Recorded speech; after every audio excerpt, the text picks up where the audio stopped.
So let's do a little coming in, coming home, gathering around in our mind.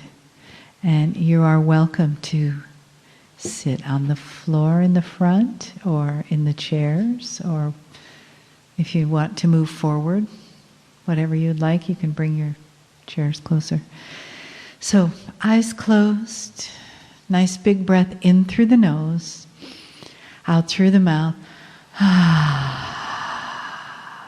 And again, inhale, exhale, and one more, inhale. And then just let your face soften, your neck and your shoulders. And I invite you to just turn your palms up on your lap so that your palm chakras are open.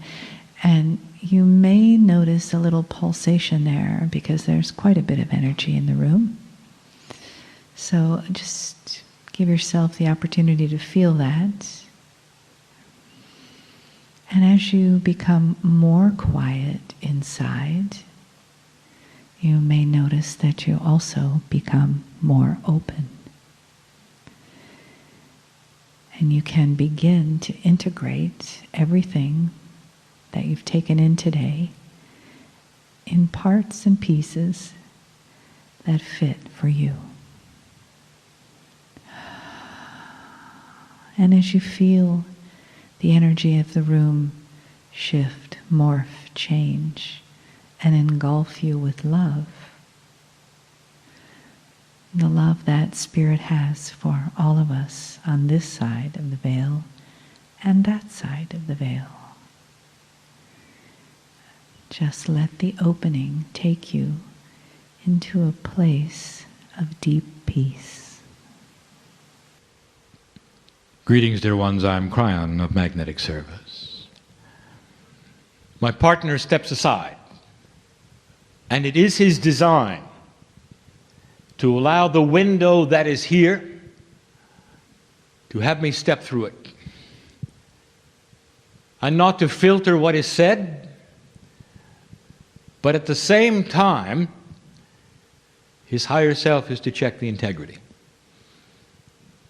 Therefore, the agreement that we have always had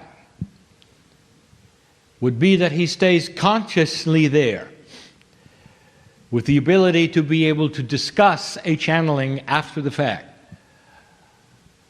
That his higher self, which is what he trusts, would be the bridge to the other side of the veil that I cross.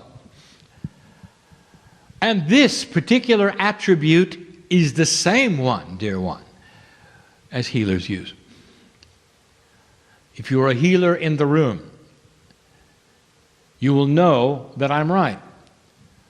Your higher self is involved as the bridge of connection to that which is what you would call the other side of the veil, where the perception is gathered to the patient who sits in front of you. This is the process of the reader, who understands and trusts his higher self enough to allow it to be the bridge, where he can read the quantum energy, even the Akash, of someone in front of him. And so the process that you see here right now is not that unusual. It is not that odd or strange. It is one that all of you have used. Even the one who has come who says, I am not a channeler, I never will be, I'm really not interested, has used it. And you call it intuition. That little spark that will keep you from moving forward instead will push you to the left or right. There's something about the energy and you follow it. Welcome to channeling. For it is the same process that you hear here. Only 23 years ago, my partner agreed that we would put together a bridge and build it together.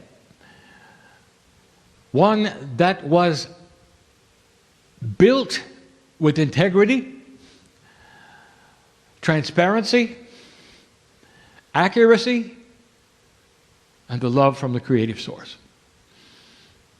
And when the bridge was finished and done, that he would be comfortable enough to step aside and let it be used for the traffic of information, especially after 2012. We bring things today which we said we would bring, which are difficult. Difficult because they are expanded information, difficult to understand, almost impossible to achieve at the moment. But it's information that will give you insight into what we would expect is next.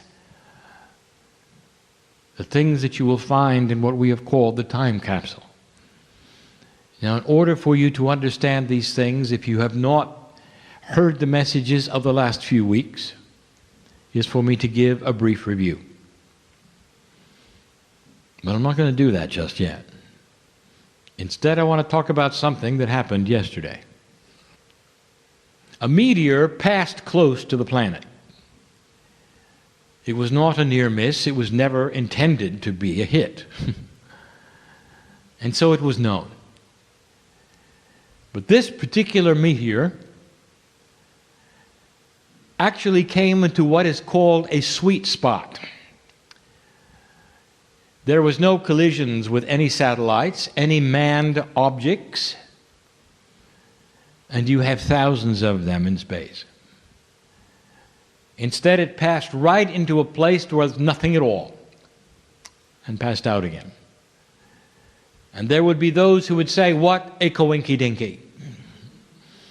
And then there would be those on the other side of the veil who said, "You just had a visitor." The visitor was energy. Can you deny for a moment that that which happens close to the earth affects the consciousness of earth? When I tell you and have to expect a year of full moon, what does that mean to you? Where you know the moon is significant in certain cycles for affecting the consciousness of the planet in those cycles. So here comes a smaller body that nearly hits you but doesn't, because it wasn't supposed to. And you have to know that it comes and goes with a purpose and leaves an energy. We will call it a visitor. And if I were to identify the energy, it wouldn't mean anything to you. But I will tell you, you're going to see more of these kinds of things because it's time. That the energies delivered to the planet right now, all of them being delivered, as this was obviously delivered, is about opening the bigger bridge of the time capsule. And so all I have to say is that when you see these kinds of things occur, look at them differently than just something that took place physically in 3D. Understand that there is a delivery system and it comes in many ways.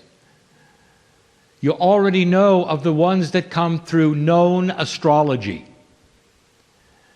Even the small body of Kryon makes a difference in the chart. Imagine what this meant to the planet. Imagine the energy that may have been placed upon the crystalline grid from your solar system because it was time. So all we wish to say is congratulate yourselves for being where you are now. Because there was a prophecy at one time that said that when the visitor passed through less than 17,000 miles from the earth, the prophecy said there would be no humans to feel anything. Quite a prophecy. What's the one you grew up with? I want you to think on that. Because you are here. Not only are you here, you're planting the seeds of an enlightened graduate ascended planet. Seeds that will grow for you to see the next time you're here, for your children to enjoy. Seeds that will develop a consciousness which is confusing to many, but will also bring new science, new systems, new discovery, and better life. These things are going to happen slowly, we said that, dear ones, and they're going to pull upon the time capsule. The last 4 weeks we have given you many messages about the time capsule. You can call it whatever you wish to. It is an awakening of new inventions, new ideas, new processes, new ways of thinking, a new paradigm. It is a slow examination, you might say, of what was always there. We have given you in the past some of the things to expect from the very crystalline grid of the planet, which knows all things. Brought to you by the Pleiadians, by the way, who set the grid originally. And made a quantum energy on the planet that records and plays back human action. We've told you that the grid is changing its linear ways. It's becoming more responsive to compassion events created by joy instead of sorrow. We've told you that even the battlefields of Earth will start to lose the energies they've had of death and sorrow, and that instead other places on the planet will start to grow in energy that will give back to you what you've always wanted. You'll step into the very fields that used to be battlefields and feel the love of Gaia. You'll know that the dirt is alive.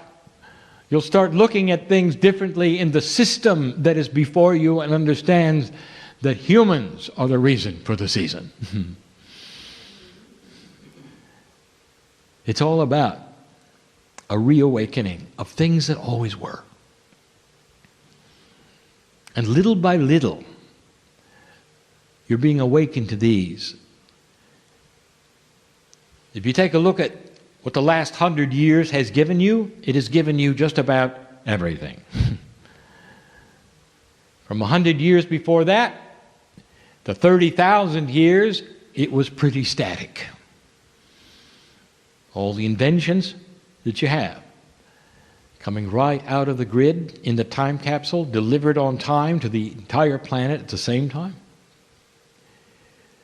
We talked about a famous inventor the last time. We talked about the way things are given to you as an example to what to expect. We told you that this year is a year of rest. That is not to say that you cannot begin things. It is just to say that it would be better off if you would rest between them. That the energies that you used to fight are now starting to abate. We gave you the example of the muscle builder who holds up the weight for a very long time and then puts it down.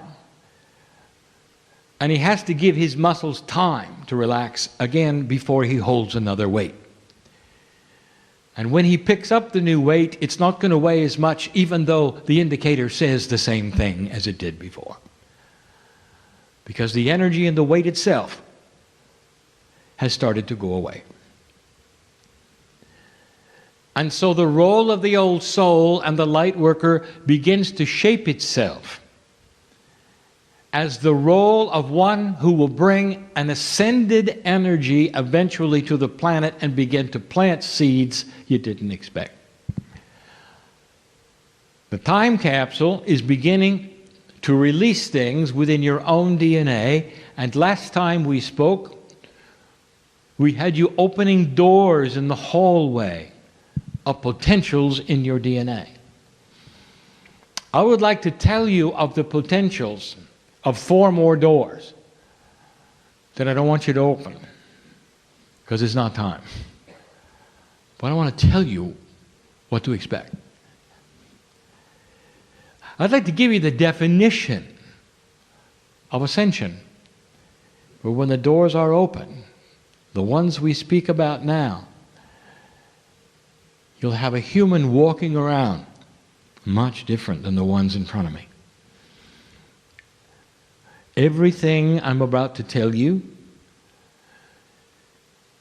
is doable. Everything I'm about to share with you is what has happened on the other planets when they got to this stage. There is a sameness that the creation of evolution is able to supply you with, that lets us know what the energies and the potentials will be as your next step. I give you the history of the Pleiadians. Well, they went through what you went through. And although the planet was different, and although their history was different, I'd like to tell you that their DNA wasn't that much different. And what we've told you before is that when you find life on other places than your own Earth, you're going to find the structure of DNA. And you will know, because of what you look at, that there is a system of evolution that is the same for the galaxy. That what you have considered to be chance on the planet isn't. It responds to a greater whole. The creative energy coming to you throughout the galaxy has a patterning. It tends to create the same things for the same reasons. There's a lot of people going to be very disappointed in this, because they want to visit another planet and find life with 3 heads, 4 arms, and 14 toes. Instead, you're going to find symmetry. Instead, you're going to find a double helix. Instead, you're going to find some of the same things you find right here, for the same reasons. And so it takes the mystique out of the question, what is on other planets? Other planets with intelligent beings, mostly humanoid. There are ones, some, who are not. They also have no divinity in their DNA, and the process of their development has no seeding of purpose. And they're different. And they're harmless. And so I show you the next step, very carefully, what to expect. And I give you the description of enlightened consciousness. 4 doors. And the first one you'll think is easy, but it isn't. I'm going to call it the never alone door. When this door is opened, there'll be a whole segment of humanity that starts to understand that they are multiple beings of light. For the never alone door, when opened, puts upon you the mantle of truth, that even when you look in the mirror and you see one human being, there really are multiples of you. That you are partly on the other side of the veil, you have to be. You do understand that, do you not? Otherwise, the peace of God in you would vanish in its power. Part of you must be on the other side of the veil. Your soul core shares with you in the corporeal way a piece of heaven at the same time. You have to be. The entire soul cannot live in a corporeal human being that's only using 30% of its DNA. You'll start to understand the you on the other side of the veil, never alone. You'll start to look at the you in the mirror and understand the family around you is here. The mystery of death will not be a mystery, for you will feel those who you've loved and they have passed. And for the seniors in here, the parents, no matter what their attitude toward you, at the time of their passing, they know who you are now. and you'll see them. You'll have the conundrum of the Akash, the conundrum of linearity. How can your parents be seen and felt when they are actually back on earth as other souls? Figure that out. It's not that hard. It isn't that hard when you only realize there's only one soul involved in many places. They're on the other side of the veil too. And they may have reincarnated here, but they're there and you'll see them. The never alone door. And you will walk the earth different because of it. With a firm and seated knowledge that your reality is different than it used to be. And that no matter what happens to you, you'll know you're not alone. The most difficult thing for a human being is to get out of linearity. To understand that they exist in several places at the same time, that is completely and totally normal in a multidimensional state, and that the state that you've grown up in, which is 3 or 4D, depending upon how you see it, is limited. But it represents all that was and all that you've been taught.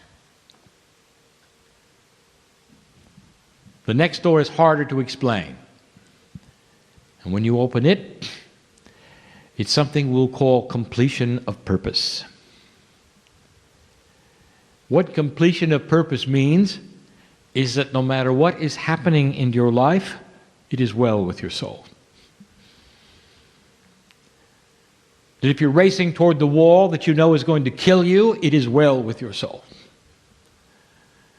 That you see life itself as an extension of your Akash, and you're fine with it. That you have a full understanding of the complexity of having lived before and living again. A completeness of purpose that has absolutely no connection with how long you live. There are those who walk around the earth right now who have ascension status.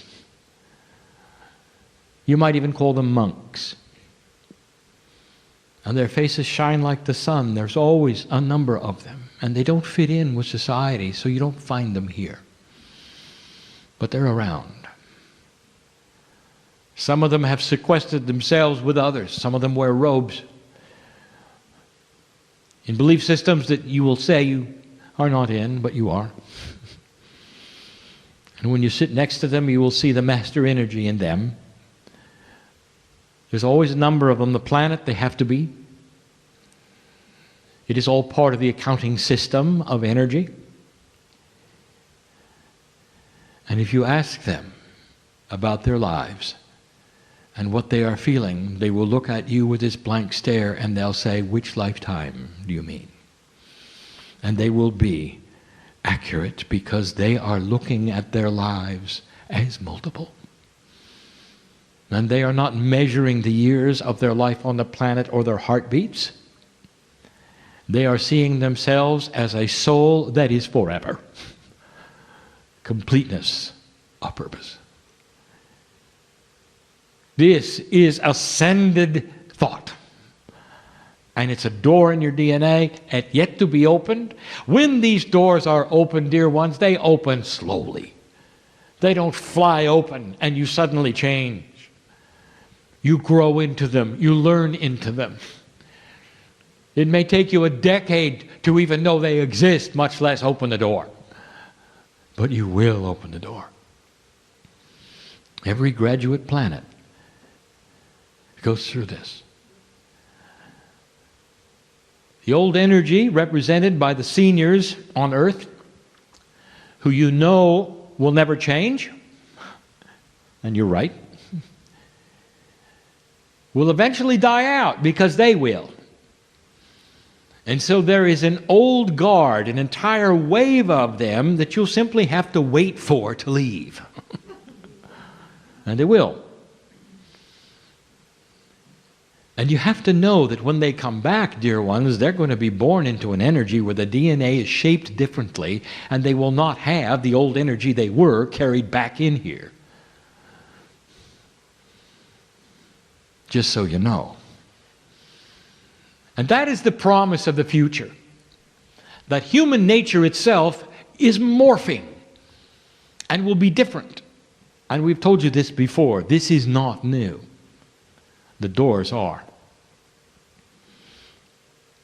The future contains hope because of the cycle of life. The old energy captured by old consciousness, worshipped by old consciousness, invested with old consciousness, will eventually die. And when it is reborn with the same soul groups, there will be a breath of fresh air as they come in and learn what you know, old soul. It is the old soul's job to know these things and to water the seeds that have always been in your DNA. The third door is one of the most difficult. How do I explain this?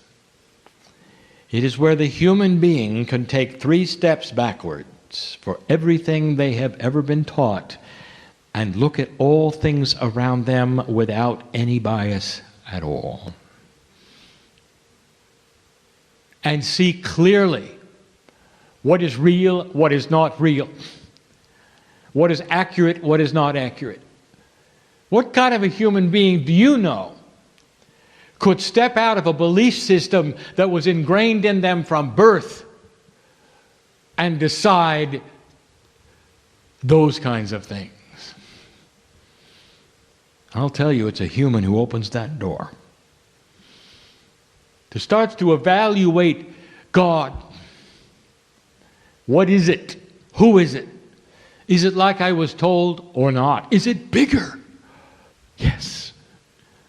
Much. Is it different? Yes. Much. Is it singular? No.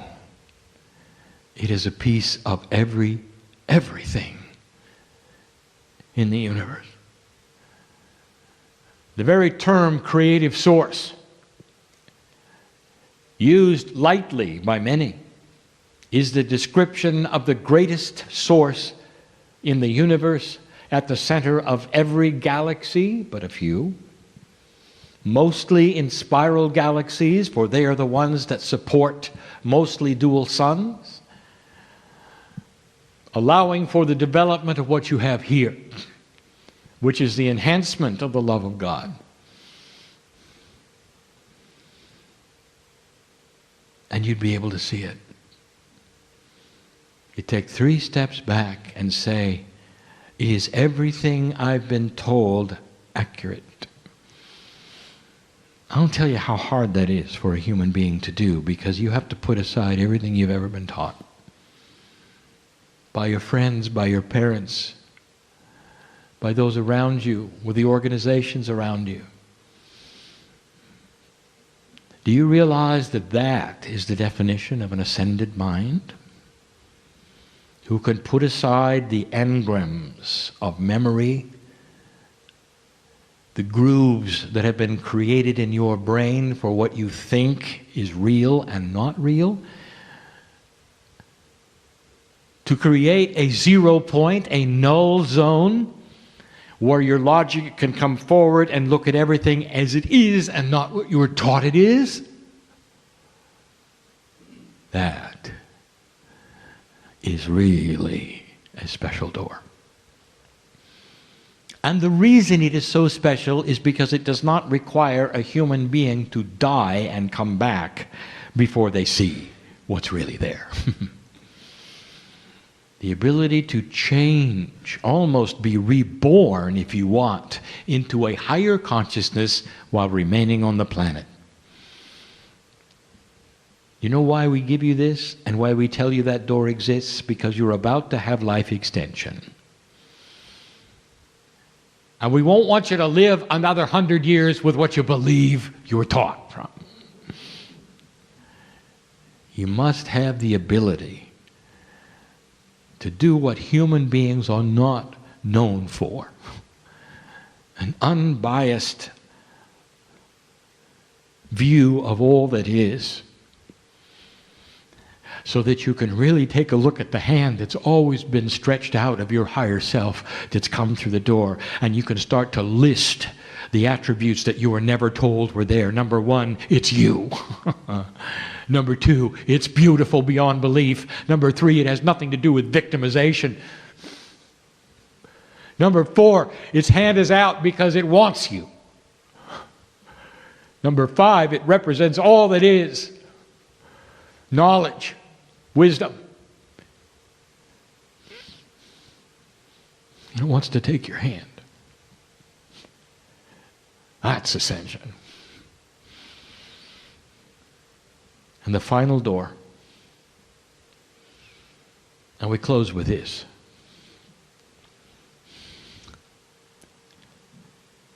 We've covered before, but not in this way.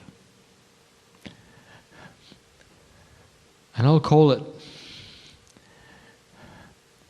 ancient remembrance.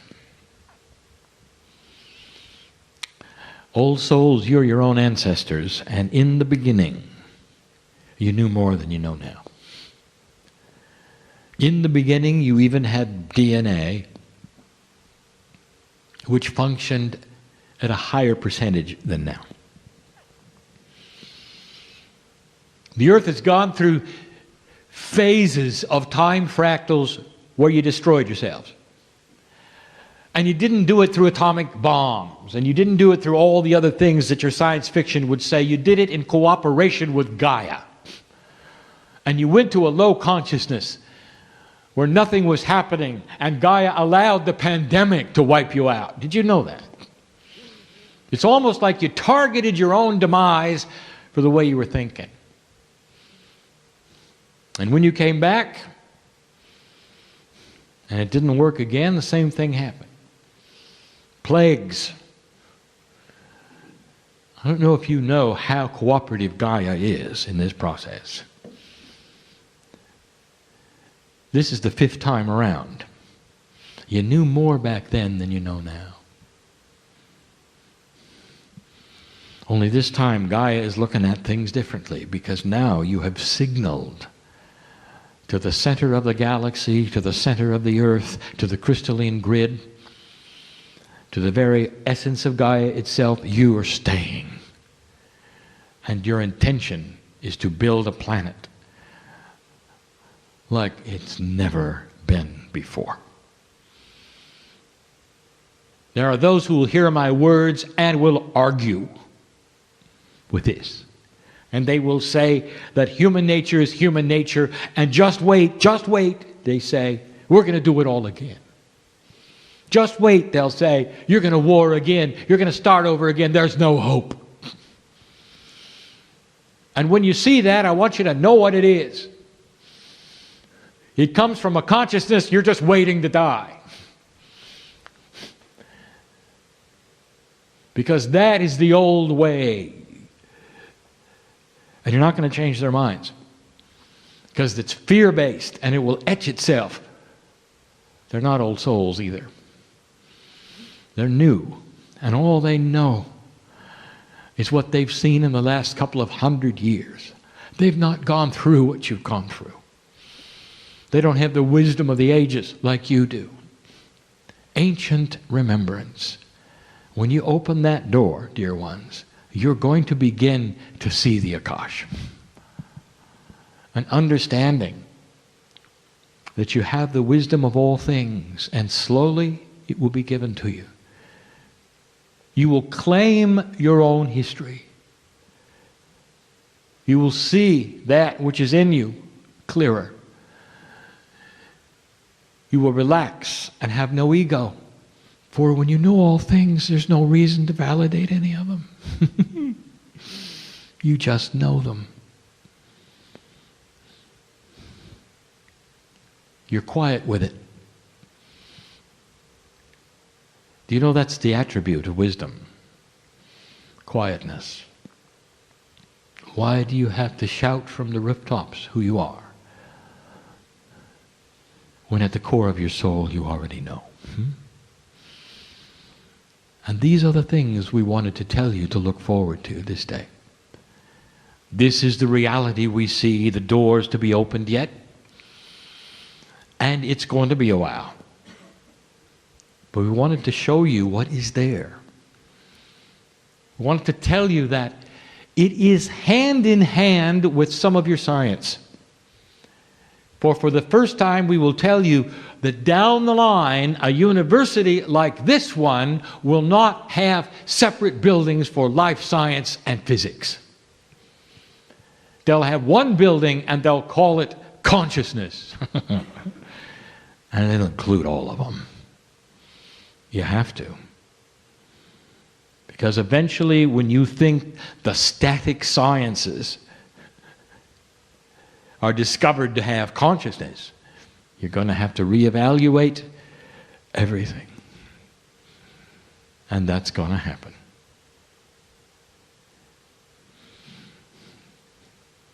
There are mammals right now on this planet who are laughing. Because they know you're going to discover what they've got.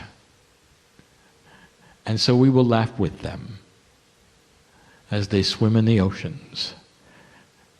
Many of them with smiles on their face. And they say, wait till you find out what's inside us. And that's enough for now. Blessed is the human being who cares enough about what's going to happen to take any of these things seriously, to walk out of the room differently because of it, and know that this was the truth, and you can feel it because you expected it. And so it is.